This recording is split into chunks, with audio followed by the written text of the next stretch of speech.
कैसे हैं आप लोग। मुझे पूरा उम्मीद है कि आप लोग अच्छे होंगे, स्वस्थ होंगे। आइए, आपका वेलकम है अपने YouTube चैनल बिहारी मैथ में। जैसा कि मैं आपके सामने फिर से पूरी एनर्जी, विश्वास और ईमानदारी से अपने नेक्स्ट क्लास की ओर उपस्थित हुआ हूं।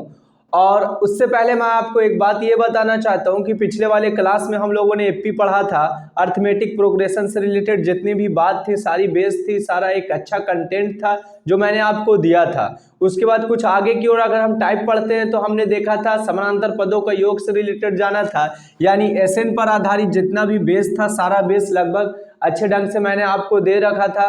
मुझे उम्मीद है कि आप भी अच्छे ढंग से उसे जो है मतलब समझे होंगे, भली भांति आप उसे जो है अच्छे ढंग से जाना होगा।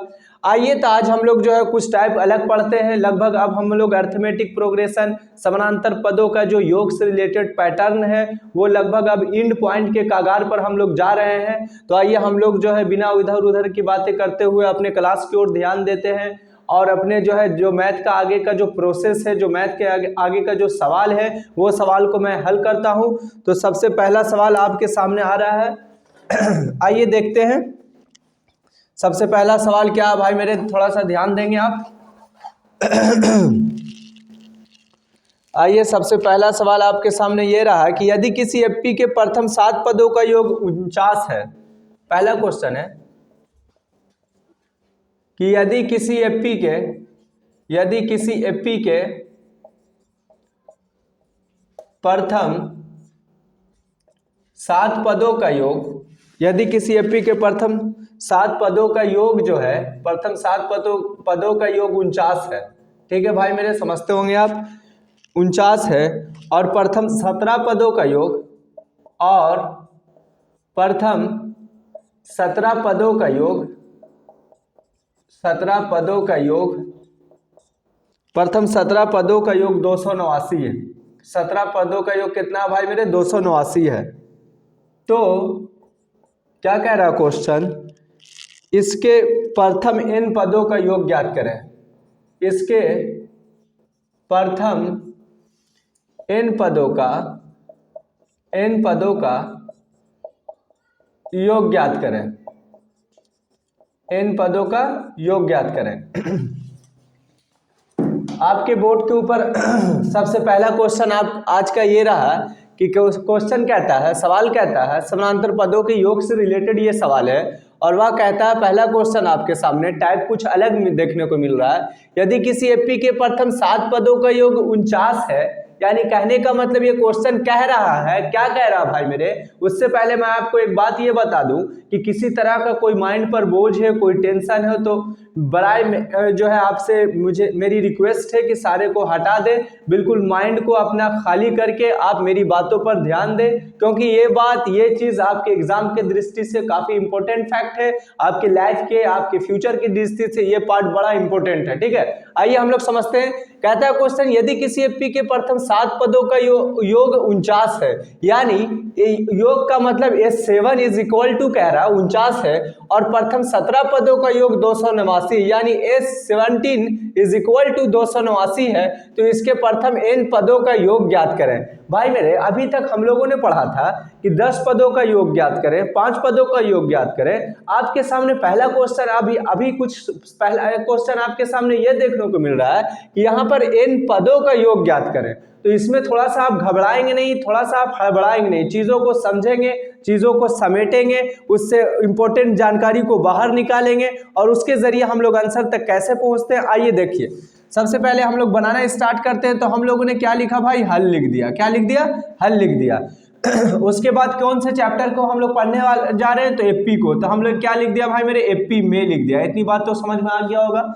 अब ये क्वेश्चन कह रहा है प्रश्न से प्रथम 7 पदों का योग 49 है। अगर हम केस फर्स्ट देखते हैं, स्थिति फर्स्ट में क्या देखते हैं कि 7 पदों का योग का क्या मतलब हुआ कि S7।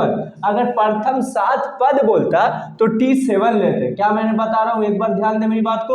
अगर प्रथम 7 पद देता भाई मेरे तो वहां पर T7 लेते, लेकिन यहां पर क्या क्वेश्चन कह रहा है, प्रथम 7 पदों का योग का चर्चा। तो योग में हम लोग जानते हैं कि सम होता है और जिसे हम लोग एबीसीडी के स्मॉल s से डिनोट किया जाता है। तो S7 बराबर क्या हो गया भाई, 49 हो गया। कितना हो गया, 49 हो गया। पहला स्थिति ये देखने को मिला। उसके बाद देखेंगे क्या ये अगर स्थिति आपके प्रश्न में है तो थोड़ा सा हम डील करते हुए आगे चले तो अच्छा होगा, ठीक है। S7 तो हम लोग जान रहे हैं भाई मेरे कि Sn के लिए फॉर्मूला होता है कि n/2 into 2a plus n minus 1 into D होता है। इतनी बात तो समझ में आ रहा होगा।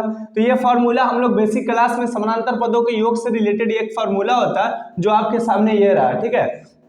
अब क्वेश्चन कह रहा है कि S7 है इज इक्वल टू 49 है, तो जिस तरह से Sn के लिए फॉर्म ये हुआ उसी तरह से S7 का भी फॉर्मूला होता है। तो क्या होता है 7/2, n के जगह पर 7 है तो हमने क्या दे दिया 7/2 दे दिया, into 2a plus n minus यानी 7 माइनस 1 इंटू डी हुआ भाई मेरे, इज इक्वल टू कितना हो गया भाई मेरे 49 हो गया। इतनी बात तो समझ में आ गया होगा, यहाँ तक किसी तरह का कोई प्रॉब्लम नहीं हुआ होगा।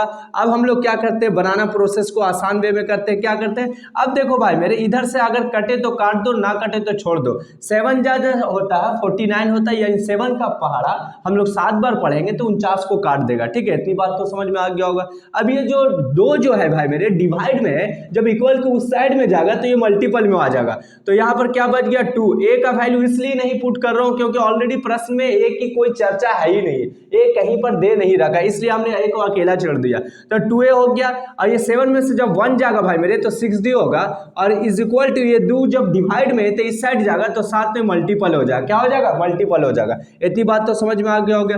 फिर यहाँ का साइन दिया, अब 2a हो गया भाई मेरे, और ये क्या हो गया 6d हो गया, ये हो गया 14 हो गया, ये क्या हो गया 14 हो गया। इतनी बात तो समझ में आ गया। इसको हम कुछ पल के लिए भाई मेरे क्या मान लेंगे, इक्वेशन फर्स्ट मान लेंगे, इक्वेशन फर्स्ट मान लेंगे। याद रहे कि मैंने ऐसे क्वेश्चन को, इसी तरह का क्वेश्चन पिछले वाले बेस में हम लोग जब एनवा पदों का क्वेश्चन पढ़ रहे थे, एनवा पद से चैप्टर से रिलेटेड बात पढ़ रहे थे, तो वहां पर भी हम लोग इक्वेशन से रिलेटेड जो है मैथ को पढ़ा था, ठीक है। और उसके सहायता से हम ए और डी का वैल्यू ज्ञात किया था, उसके बाद जो बात का क्वेश्चन पूछता था उसके सहारे, इसी के सहारे हम लोग आगे का प्रोसेस किया था, ठीक है। अब हम लोग देखते हैं इसको इक्वेशन क्या मान लिया, फर्स्ट मान लिया। अब आपके सामने दूसरा स्थिति जो है भाई मेरे, दूसरा स्थिति क्या है कि यहाँ पर प्रथम 7 पदों का योग 49 है, हमने तो इस तरह का रूल्स को फॉलो किया। अब कह रहा है कि 17 पदों का योग 289 है, तो हम क्या देंगे S17 इज इक्वल टू कितना हो जाएगा भाई मेरे 289 हो जाएगा। कितना हो जाएगा 289। S7 का रूल यही होगा जो यहाँ पर ये फार्मूला का पैटर्न बैठाला है। तो यहाँ पर क्या हो जाएगा भाई मेरे 17/2 हो जाएगा, इंटू 2a हो जाएगा, अब प्लस यहाँ पर हो गया 17 माइनस 1 इंटू डी हो गया, इज इक्वल टू कितना हो गया भाई मेरे 289 हो गया। इज इक्वल टू कितना हो गया 289। अगर इसी तरह से अगर कटता है इक्वल के बराबर वाला फॉर्म तो काट दो, ना कटे तो छोड़ दो। तो 17 में जब स्क्वायर करेंगे भाई मेरे तो ये 289 17 का स्क्वायर होता है, यानी 17 का वर्ग जो होता है वो 289 होता है। अब ये 2 जिस तरह से डिवाइड में उस साइड जाएगा तो मल्टीपल में हो जाएगा, तो ये अकेला हो गया, 2a प्लस हो गया, 17 में से 1 जाएगा तो 16 हो गया, और डी हो गया, इज इक्वल टू ये कितना हो गया 17 दूनी 34 हो गया। कितना हो गया भाई मेरे 34। ये इक्वेशन को हमने क्या मान लिया, सेकंड मान लिया। क्या मान लिया, सेकंड मान लिया। अब यहाँ पर थोड़ा सा फेस को अब देखना ये है कि इक्वेशन फर्स्ट का जो मान है वो 2a plus 6d is equal to 14 है, 14 है, और इक्वेशन सेकंड देख रहे हैं कि 2a plus 16d is equal to 34 है। अब हम भाई मेरे ऐसे फॉर्म को हम कैसे डील करते हैं, कैसे आगे का प्रोसेस करते हैं, ये सारी चीज मैंने पिछले वाले क्लास में बेस में दिया था।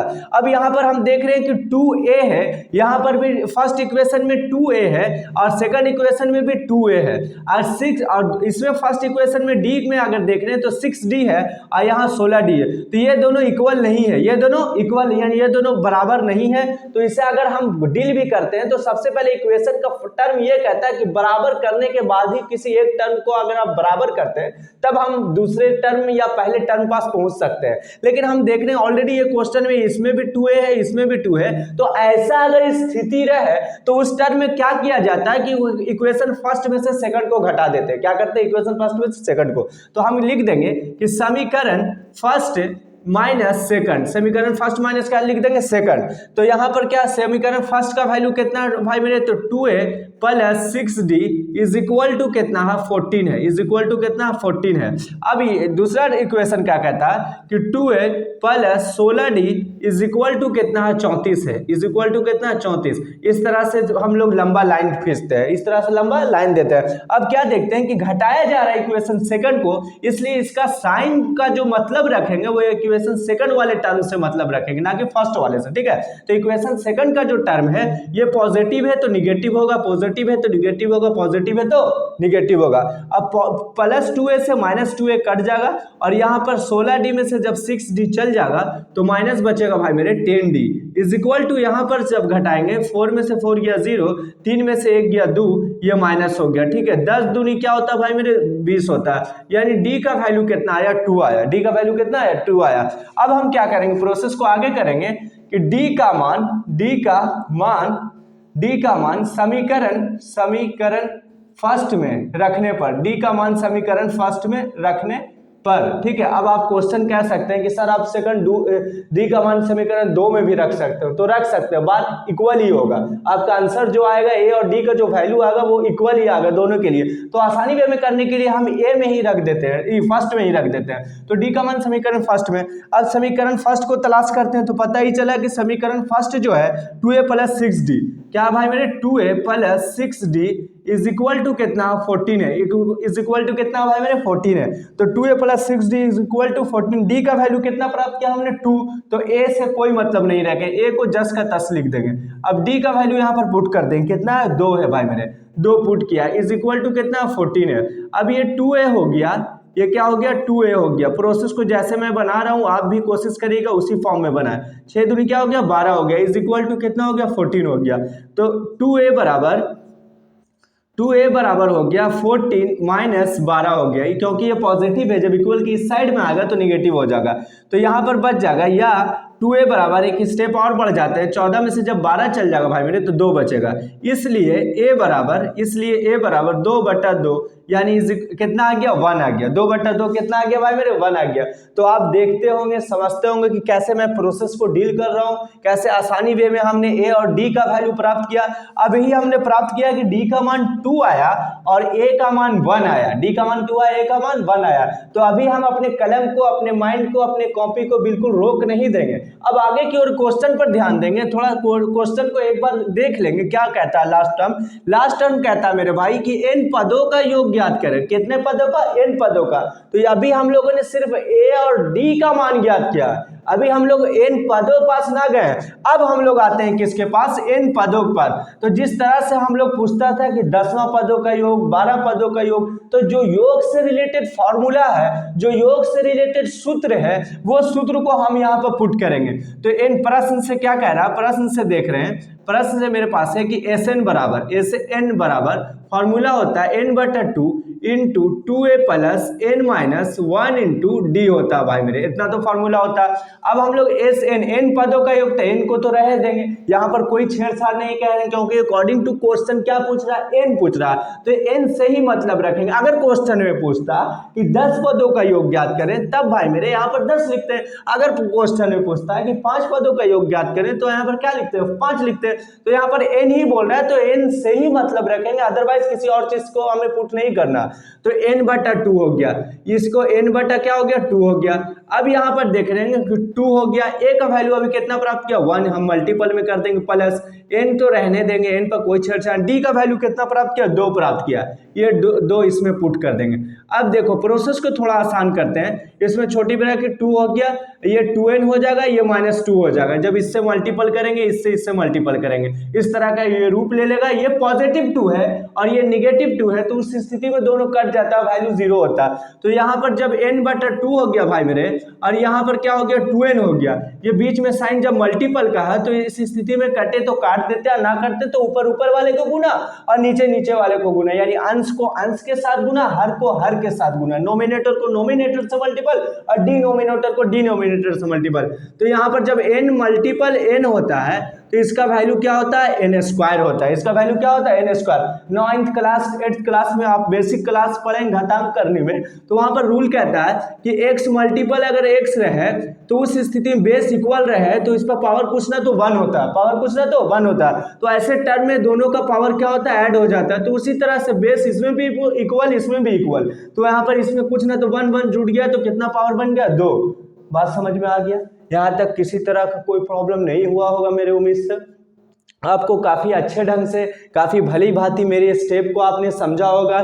जो मैंने बेस दिया वही बेस के अंदर का ही क्वेश्चन था, ज़्यादा डीपली नहीं था। जो प्रोसेस कहता था वही प्रोसेस से हम चलना शुरू किया और आसानी वे में हम आंसर के पास पहुंच गए। ठीक है, तो आप यहाँ पर ऐसे टर्म को देखकर आप घबराए नहीं कि इन पदों का योग बोल रहा है। अभी तक हम लोगों ने पढ़ा था 10 पदों का योग, 12 पदों का योग, लेकिन आपके सामने कुछ ऐसा क्वेश्चन आपके सामने रहा जो जब अलजेब्रिक फंक्शने का योग खोज रहा है, यानी n पद, x पद बोल दे, y पद बोल दे, जो भी पद बोल दे, आप आसानी वे में जो फॉर्म दिया है मैं उसी फॉर्म से आप निकाल सकते हो। ठीक है, लेकिन ध्यान रहे कि किसी भी योग को प्राप्त करने के लिए मुझे a को प्राप्त करना पड़ेगा, मुझे d को प्राप्त करना पड़ेगा, तभी हम आसानी से उसके योग को प्राप्त कर सकते हैं। अदरवाइज थोड़ा सा डिफिकल्ट होगा, थोड़ा सा मुश्किल होगा। बात समझ में आ गया? तो आइए जल्दी से इसका स्क्रीनशॉट ले लें, फिर हम क्वेश्चन के रफ्तार को थोड़ा तेजी करेंगे। ठीक है, चलिए ये हो गया। अब हम लोग आगे की ओर क्वेश्चन पढ़ेंगे, बने रहें आप मेरे साथ, थोड़ा साथ दें। अब क्वेश्चन को आगे की ओर हम लोग क्या पढ़ेंगे ये भी आप ध्यान देंगे।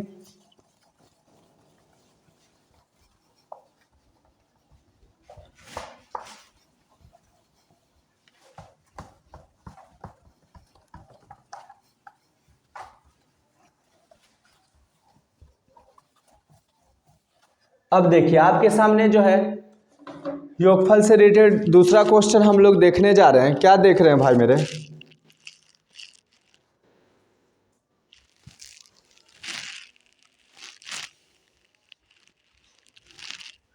दूसरा क्वेश्चन आपके सामने है, ऐसे प्रथम 40 धन पूर्णांकों का योग ज्ञात करें जो 6 से विभाज्य हो।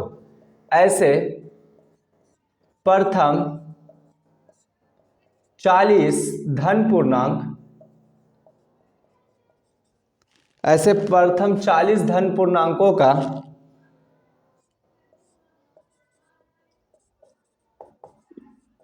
योग ज्ञात करें, योग ज्ञात करें जो 6 से विभाज्य हो, जो 6 से विभाज्य हो, जो 6 से विभाज्य हो।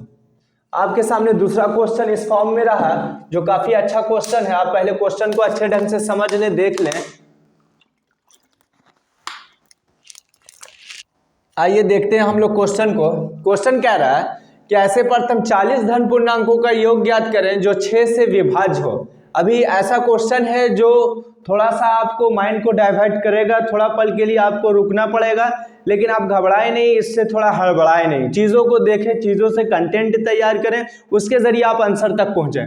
पहला क्वेश्चन आपके सामने रहा है कि ऐसे प्रथम 40 धन पूर्णांक, यहाँ पर एक वर्ड आपको मिला धन पूर्णांक। ठीक है, तो हमने बताया था कि धन पूर्णांक का मतलब 1 2 3 4 पॉजिटिव वे में जो होता है, संख्या होता है, नेचुरल नंबर होता है, उससे चले जाते हैं। तो धन पूर्णांक योग ज्ञात करें जो 6 से विभाज्य हो। कहने का मतलब कि जैसे पहला धन पूर्णांक अगर 1 है भाई मेरे, दूसरा धन पूर्णांक अगर 2 है, तीसरा 3 है, तो इसी तरह से एक धन पूर्णांक ऐसा ज्ञात करना है, ऐसा ज्ञात करना है जो पूरी तरह से 6 से जब डिवाइड किया जाए उस पूर्णांक को तो पूरी तरह से कट जाए, पूरी तरह से विभाज्य हो जाए। तो पहला स्टेप तो ये कहता है कि अगर हमने मान लिया कि एक अगर धन पूर्णांक है, लेकिन दूसरा स्टेप पर ध्यान देते हैं, दूसरा स्थिति क्या कहता है कि 6 से कटना चाहिए, तो एक तो 6 से नहीं कट पाता। तो उस स्थिति में क्या होगा कि हम ऐसा धन पूर्णांक लेंगे जो वह धन पूर्णांक 6 से पूरी तरह से डिवाइड हो जाए। तो भाई मेरे अगर स्टार्ट करते हैं तो हमने क्या स्टार्ट करते हैं, तो पहला धन पूर्णांक तो हो जाएगा 6 हो जाएगा। इतना अगर हल लिखते हैं, इस हल में करते हैं, बात एपी में करते हैं। एपी में अगर इसके सहायता से हम सीरीज को बाहर खींचते हैं तो देखिए कैसा सीरीज का रूप लेगा। 6 हो जाएगा, 12 हो जाएगा, 18 हो जाएगा। आप कहेंगे ये क्या हो रहा है कि ऐसा एक टर्म है, मैं कैसे डायरेक्टली वे में इसलिए कर दे रहा हूँ कि लास्ट स्टेप में आप क्वेश्चन को देखेंगे, ऐसे क्वेश्चन को आसानी वे में हम मतलब सार बंतर को कैसे ध्यान में रखते हुए जोड़ते हुए एक सीरीज का रूप ले लेता है जो 6 से विभाज्य होता है। तो पहला स्टेप अगर आप निकाल लेते हैं कि 6 जो है धन पूर्णांक है वो 6 से डिवाइड है, तो सही बात है 6 से विभाज्य। तो उस स्टेप में क्या होता है, आप सीरीज निकालना तो सभी में 6 जोड़ते चले जाओ, सभी में क्या हो जाओ 6। ऑलरेडी डी है क्या होगा, जितना जोड़ेंगे वो पूरी तरह से 6 से विभाज्य हो जाएगा। कितने से विभाज्य होगा?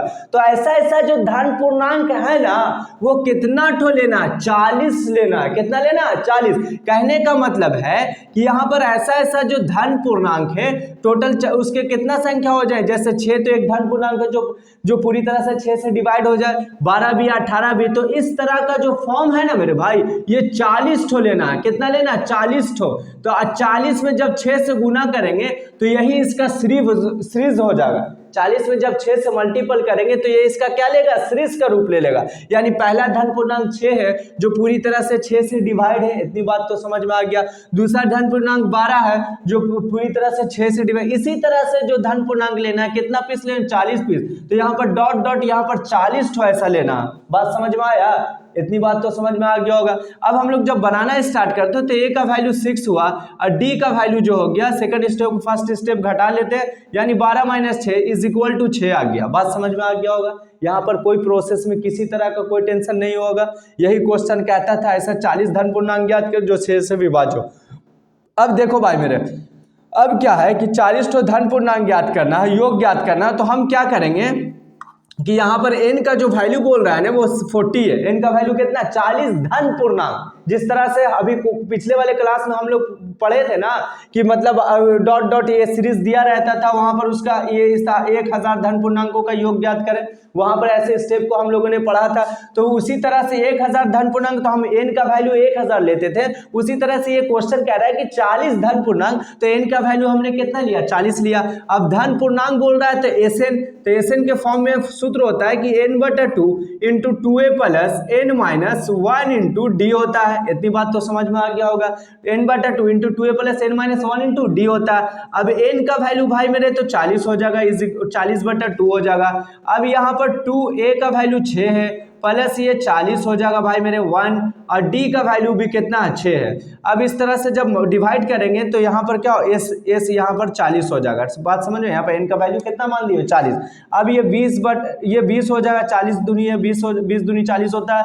अब ये हो जाएगा 6 दूनी 12, 6 दूनी कितना हो जाएगा भाई मेरे? 12 हो जाएगा। ठीक है, ये मल्टीपल का साइन, 6 दूनी 12, और ये हो जाएगा कितना होगा? 40 39 हो गया, और ये हो गया डी का वैल्यू कितना हो गया? 6 हो गया। इतनी बात तो समझ में आ गया हो गया। 20 हो गया, जब 12 इधर हो गया, और ये 39 में जब 6 से मल्टीपल है, 9 6 के 54 के 4 हाथ में रहा, हाँ 5, 9 6 54 4 हाथ रहा 5 6 18 5 कितना होता है? 23 होता है। इसको हम ऐड कर देंगे। क्या कर देंगे? ऐड कर देंगे। ये हो गया। जब इसमें 12 और 234 को जोड़ेंगे तो 4 2 कितना होता है? 6 होता है। 3 1 कितना होता है? 4 होता है, 2 होता है। इस तरह से जब गुना करेंगे 6 दूनी 12 के 2 हाथ में रहा 1, 24 दूनी 48 है 1, 49। यानी ये टोटल जो आंसर आपका आएगा 40 धन पूर्णांक का जो योग आएगा भाई मेरे, वो 4920 आएगा। कितना आएगा? 4920 आएगा। बात समझ में आ गया होगा। कहीं पर किसी तरह का कोई प्रोसेस में टेंशन नहीं हुआ होगा मेरे उम्मीद से। आप पहले चीजों को समझो, उससे कंटेंट को बाहर कैसे खींचते हैं, कैसे हमने ए का मान प्राप्त किया, कैसे डी का वैल्यू 6 जाना, और उसके सहायता से हमने कैसे n का वैल्यू जो है 40 जाना। इतनी बात तो आप समझ में आ गया होगा, भली भांति आप जान लिए होंगे। तो आइए हम लोग क्या समझते हैं, देखने को मिलता है यहाँ पर हम लोग समझते हैं कि बोल रहा था क्वेश्चन 40 धन पूर्णांक, तो हमने n का मान 40 लिया। यहाँ पर अगर चाहते मेरे भाई तो tn से रख कर tn वे में भी हम बना सकते थे इस क्वेश्चन को। मैंने जो स्टार्टिंग में का जो मल्टीपल का साइन लिया था वहां पर tn से जाने का था, लेकिन फिर मैंने उस प्रोसेस को हटा दिया और ये आसान प्रोसेस में आ गए। अगर tn से जाते तो ये 40 धन पूर्णांक बोल रहा है, तो यहाँ पर कुछ भी ना करते, यहाँ पर 40 मल्टीपल 6 कर देते और ये 6 चौके 24 यानी 240। 200 कितना आ जाता? 40 आ जाता। 240 को हम क्या मान लेते? 240 को हम लोग क्या tn मान लेते हैं, और tn के सहायता से a का वैल्यू दे रखा था, d का वैल्यू दे रखा था, उसके सहायता से हम लोग क्या निकाल देते? n का मान निकाल देते, जो आपको वही आता। तो इसके कंसेप्ट में मैंने आसानी वे में समझने के लिए इसको 40 धन पूर्णांक का जब क्वेश्चन में चर्चा कर दिया है तो यहाँ पर n का मान 40 ही रखा। ठीक है, आपको यहाँ तक किसी तरह का कोई प्रॉब्लम नहीं हुआ होगा मेरे उम्मीद से। तो आइए इस क्वेश्चन को भी आप जल्दी से स्क्रीनशॉट ले लें, फिर हम लोग क्वेश्चन तीसरा बनाने जा रहे हैं।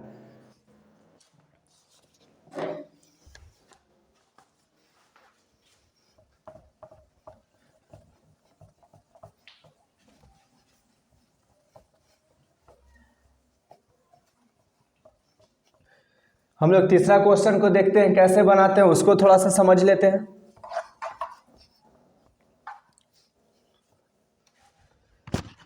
आइए देखिए तीसरा क्वेश्चन क्या कहता है आपके सामने।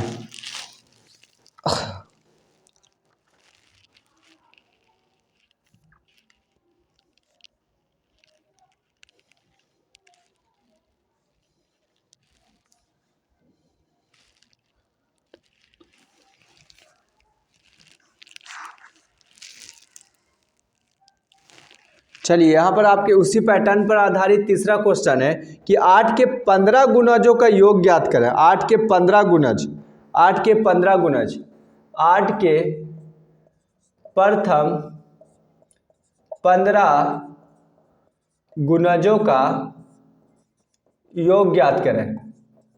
8 के प्रथम 15 गुणजों का योग ज्ञात करें।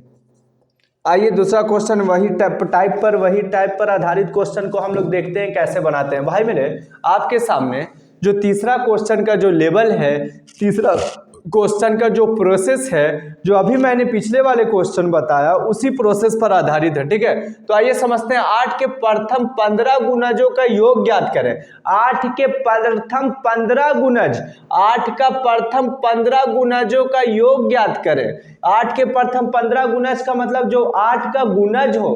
बात समझ में आया कि ना? यहाँ पर क्वेश्चन ये कह रहा था आपका, देखिए आपका क्वेश्चन कह रहा था कि 8 का प्रथम 15 गुणजों का योग ज्ञात करें। गुणज का मतलब होता है कि जैसे आपका जिस पहाड़ा में 8 आता हो, तो आप देखते हैं कि 8 में 8 आता है, 8 के बाद 16 आता है, 16 के बाद 32 आता है। इस तरह से ये सीरीज बढ़ते क्रम में चला जाएगा और उसका डिफरेंट भी क्या होगा? 8 ही होगा। तो जो डील अभी पिछले वाले क्लास में किया, जो पिछले वाले क्वेश्चन में किया, वही क्वेश्चन वाले वही पैटर्न पर आधारित ये भी क्वेश्चन है। तो हम लोग बनाना अगर स्टार्ट करते हैं भाई मेरे, तो यहाँ पर हल लिख दिया। बात किसका पढ़ रहे हैं? तो एपी में। तो यहाँ पर हमने क्या लिख दिया? एपी में लिख दिया। इतनी बात तो समझ में आ गया। क्वेश्चन कह रहा है भाई मेरे कि 8 के प्रथम 15 गुणज, 15 ठो गुणज लेना है जो 8 से पूरी तरह से कट जाए। तो पहला गुणज तो 8 है, इतना तक तो प्रोसेस में किसी तरह का कोई प्रॉब्लम नहीं हुआ होगा। दूसरा गुणज कौन सा? 16 है। तीसरा हो जाएगा 24। इस तरह से अगर बात करते हैं तो मेरे टोटल जाना है कितना ठो? 15 ठो। कितना जाना है टोटल? 15 ठो। इसको हम टीएन ना मत मानना, कभी भी मत मानना टीएन, इसको एन से डिनोट किया जाता है। और क्योंकि ऑलरेडी ये एन है ही, एन का चर्चा ही दे दिया कि 15 ठो ऐसा वैल्यू निकालना है जो 8 से पूरी तरह से मतलब डिवाइड हो, 8 का जो है पूरी तरह से मल्टीपल हो, गुणज हो। तो पहला तो गुणज 8 हो गया, दूसरा 16, 24। इस तरह से जाना है कितना स्टेप तक? 15 स्टेप तक जाना है। ठीक है, 15 स्टेप तक इसके प्रोसेस को लेना है। तो हमने क्या देखा कि प्रथम पद को 8 हो गया। सेकंड पद अगर बात करते हैं तो 16 माइनस जो 8 इज इक्वल टू 8 हो गया। अब यहाँ पर n का जो चर्चा कर दिया भाई मेरे 15, क्योंकि 15 गुणज तक ही काम करना, उससे ज्यादा ना। अगर चाहते तो टीएन प्रोसेस से भी हम आसानी वे में इसको बना सकते थे। क्या बना सकते थे? यहाँ पर कुछ ना करते, 15 मल्टीपल 8 कर देते और 15 मल्टीपल 8 जो करते उसको टीएन मान लेते हैं और टीएन मानने के बाद जो n/2 a प्लस टीएन का जो सूत्र होता है उस पर बना देते हैं। आइए आज हम लोग दोनों तरीका को से बनाएंगे। n के बराबर 15 पहले हम एसएन पर बनाते हैं। तो चूंकि एसएन के लिए फॉर्मूला क्या होता है कि n/2 into 2a plus n minus 1 into D होता है। इतनी तो एसएन का सूत्र होता है। अब ये क्या होगा कि n का वैल्यू 15 दे रखा तो 15/2 लिख देंगे। यहाँ तक तो कोई प्रॉब्लम नहीं होगा मेरी उम्मीद से। अब यहाँ पर क्या होगा कि 2a का वैल्यू 8 है और प्लस ये हो गया 15 हो गया माइनस 1 डी का वैल्यू भी कितना भाई मेरे? 8 है। ठीक है, अब यहाँ पर क्या दे दिया? 15/2 हो गया, छोटी ब्रैकेट 8 दूनी 16 हो गया और ये हो गया 14 मल्टीपल जो हो गया 8 हो गया। 15 में से जब 1 चल जाएगा तो 14 बचेगा और ये ब्रैकेट है तो मल्टीपल का साइन। ये हो गया 15 कितना हो गया भाई मेरे? 2 हो गया। यहाँ पर जब प्रोसेस को थोड़ा और आसान करेंगे तो 16 प्लस हो गया 14 में 8 चौके 32 के 2 हाथ में रहा कितना? 3, 8 3 11 112। इससे जब पूरी तरह से ऐड करके शॉर्ट फॉर्म में और करना चाहेंगे तो 6 2 कितना हो गया भाई मेरा? 8 हो गया, 1 1 2 हो गया, 128 हो गया। इसको जब मल्टीपल 6 2 6 12 2 चौके 8, इससे 15 मल्टीपल कितना हो गया? 64। जब इससे पूरी तरह से 15 चौके कितना हो गया? 60 हो गया, 15 6 90 और 6 96 यानी 960। बात समझ में आया? देखा आपने कंसेप्ट के जरिए मैं कैसे आसानी वे में इस क्वेश्चन को डील कर दिया, कुछ भी नहीं किया, एकदम प्रोसेस बिल्कुल आसान है, समझने का फेर है। यहाँ पर क्वेश्चन कहता था पर 8 के प्रथम 15 गुणजों का योग ज्ञात करें। चर्चा किसका कर रहा है? योग का। अगर क्वेश्चन भाई मेरे बोलता कि 8 के 15 गुणजों का योग ज्ञात करें, तो यहाँ पर 8 के प्रथम 15 गुणजों का योग का चर्चा ऑलरेडी आपके क्वेश्चन में दे रखा, तो हमने कुछ भी ना किया, एक सीरीज ले लिया और वह एक ऐसा सीरीज का सजावट लिया जो पूरी तरह से 8 का मल्टीपल है, 8 का गुणज है। तो अभी देखा आपके सामने 8, 16, 24 इस तरह का जो सीरीज लेना है, टोटल कितना पीस लेना? 15 पीस लेना है, यानी 15 पद 15 टर्म तक ऐसा प्रोसेस को चलना। तो उस प्रोसेस को चलते हुए हमने क्या निकाला? ए का वैल्यू 8 निकाला, डी का वैल्यू 8 निकाला और एन कहां तक जाना है? 15 तक जाना। तो हमने एन का मान कितना ले लिया? 15 ले लिया। अगर कोई लड़का या कोई स्टूडेंट आपके सामने टीएन पर भी ये क्वेश्चन को आसानी वे में बना सकता है। कैसे? कि जब हम लोग क्या कर रहे हैं भाई मेरे, यहाँ पर देखो दूसरा स्थिति कैसे बनाया जाता है कि जब पहला क्वेश्चन 8 लिया, दूसरा क्वेश्चन 16 लिया, तीसरा क्वेश्चन 24 लिया, इस तरह से क्वेश्चन कहां तक जाना है? पहला टर्म हो गया, दूसरा टर्म हो गया, 3 टर्म हो गया, लेकिन टर्मों की संख्या कितना लास्ट है? 15 है। 15 है ना, और कितना से गुणज है? 8 से, तो ये हो गया 8 हो गया। ये कितना हो गया भाई मेरे? 8 हो गया। बात को समझोगे, दूसरा प्रोसेस से मैं बना रहा हूँ। 15 कितना हो गया? 8 हो गया। अब इसमें जो है जब 15 में 8 से मल्टीपल करोगे भाई मेरे, तो ये कितना हो गया? आप ही बता दो। 15 8 कितना होता है? 8 5 40 के 0 हाथ में रहा कितना? अगर ना टेबल आता है तो 8 5 40 के 0 हाथ में रहा 4, 8 4 कितना हो गया? 20 हो गया, यानी 120 हो गया। यानी कितना हो गया? 120। और ये जो 120 होगा भाई मेरे, ये अगर एपी का पहला पद 8 है, सेकंड टर्म जो है ये 16 - 8 = 8 है, तो यहाँ पर जो टीएन जो होगा वो पूरा 120 होगा। टीएन क्या हो जाएगा? 120, क्योंकि प्रथम 8 पद का गुणज, प्रथम 8 के 15 गुणज, प्रथम 8 के 15 गुणज, तो 8 का जो 15 गुणज है कितना है? टोटल 120 है। तो हम लोग अब क्या कहते हैं? एसएन। तो एसएन फॉर्म एक सूत्र कहता था कि n/2 इंटू ए प्लस टीएन। कब ऐसी स्थिति में हम लोग फॉर्मूला को जोड़ते थे? जब ऑलरेडी हमारे पास टीएन का वैल्यू पता हो और उस स्थिति में ए का वैल्यू पता हो, तो वैसे कंसेप्ट में, वैसे केस में, वैसे स्थिति में हम लोग टीएन का यूज करके हम एसएन को आसानी वे में ज्ञात कर लेते थे। अब हम लोग क्या देखते हैं कि n/2, तो n/2 अगर करते हैं यहाँ पर, 1 मिनट, तो सबसे पहले ए का वैल्यू ज्ञात कर लिया, डी का वैल्यू ज्ञात कर दिया, तो यहाँ पर मुझे हर हाल में एन का भी वैल्यू ज्ञात करना है। किसका वैल्यू ज्ञात करें? एन का। तो प्रोसेस पे यहाँ पर क्या करेंगे भाई कि यहाँ पर किसी तरह से टीएन है, तो इसका लिए फॉर्मूला होता है A plus N minus 1 into D = कितना होता है? 120। कितना? 120 होता है। ए का वैल्यू 8 है, प्लस है ये n-1 इंटू डी का वैल्यू भी 8 है, 120 हो गया। ये हो गया 8 हो गया, 8n हो गया, -8 हो गया, ये 120 हो गया। प्लस माइनस से खत्म हो गया, n = 15 गुणज होगी, यानी स्टेप वहीं पहुंचते हैं। स्टेप क्या कहते हैं? लास्ट में हम 15 गुणज, देखे आप यहाँ पर देखो कि n का जो मान आया वही आया। इस प्रोसेस में अगर बनाएंगे हम टीएन पर, तो हमें हर हाल में n को निकालना है। जब तक n नहीं निकालेंगे तब तक हम वो फॉर्म जो होता है n/2 इंटू ए प्लस टीएन वाला जो सूत्र होता है, उस सूत्र पर हम नहीं बना सकते। विदाउट n के वैल्यू के हम जो है प्रोसेस को आगे नहीं बढ़ा सकते। जब n का वैल्यू हम निकालें तो 15 आया, ऑलरेडी इसका चर्चा क्वेश्चन में दे ही दिया, इसीलिए हम लोग क्या करते हैं? n का वैल्यू जो होता है 15 होता है। अब तो बात समझ में आ गया होगा मेरी उम्मीद से कि n का डायरेक्ट हम 15 क्यों लेते हैं, यहाँ पर हम इसको tn क्यों नहीं मानते, क्योंकि क्वेश्चन कहता है कि 15 गुणजों तक ज्ञात करना है। ठीक है, उम्मीद है कि आपको समझ में आया होगा, किसी तरह का कोई प्रॉब्लम इस प्रोसेस में भी नहीं हुआ होगा। चलिए क्वेश्चन को आगे की ओर बढ़ते हैं हम लोग, इसे स्क्रीनशॉट ले लें आप।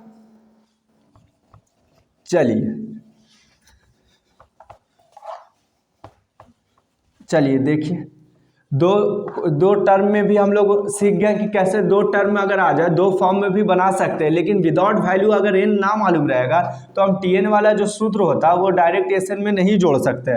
जब तक n मालूमात ना रहे तब कैसे होगा? d मालूम ना रहे तो चलेगा, लेकिन हर हाल में मुझे जो है n का वैल्यू ज्ञात करना है और a का वैल्यू ज्ञात करना है, तभी हम बना सकते हैं। अब ये क्वेश्चन आपके सामने, चौथा क्वेश्चन ये रहा कि 0 और 50 के बीच विषम संख्या का योग ज्ञात करें। 0 और 50 के बीच 0 और 50 के बीच विषम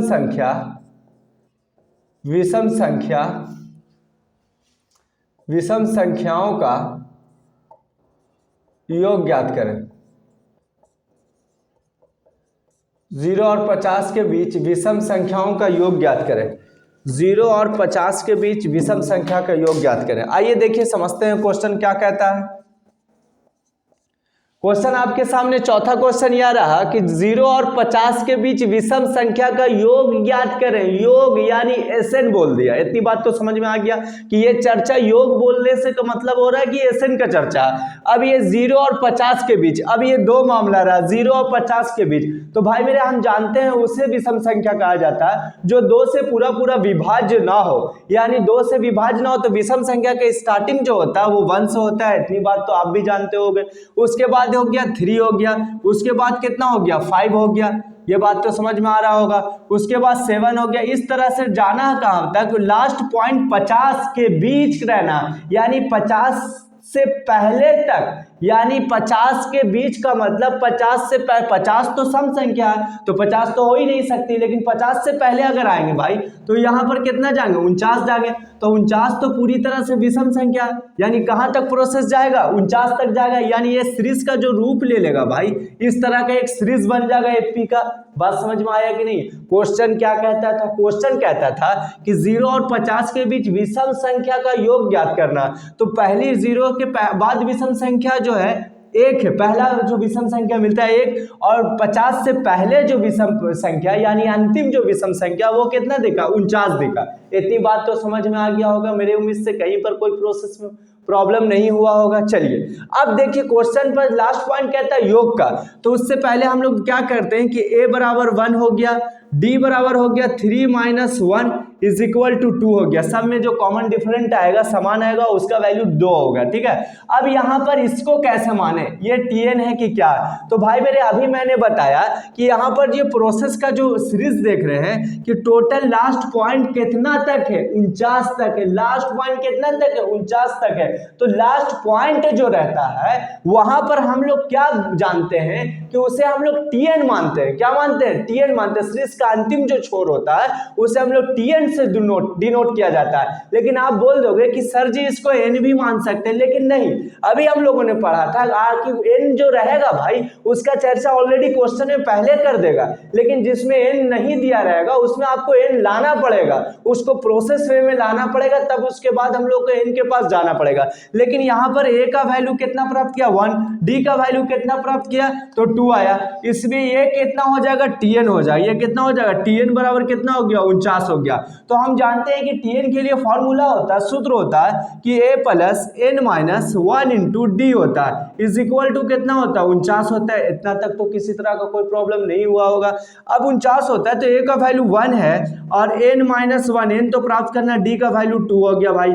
ये इज इक्वल टू कितना हो गया 49 हो गया। इतना तक तो समझ गए होंगे आप। अब देखिए ये हो गया 1 हो गया प्लस 2n हो गया माइनस 2 हो गया इज इक्वल टू कितना हो गया 49 हो गया। अब यहाँ पर क्या होगा कि 2n minus 1 is equal to कितना हो गया 49 हो गया। तो 2n बराबर ये कितना हो गया 49 प्लस 1, ये माइनस से उस साइड में जाएगा तो प्लस में बन जाएगा। तो 2n बराबर कितना हो गया 50 हो गया। तो n का वैल्यू कितना हो गया कि 50/2, यानी ये n का जो मान आया वो 25 आया। n का मान कितना आया 25 आया।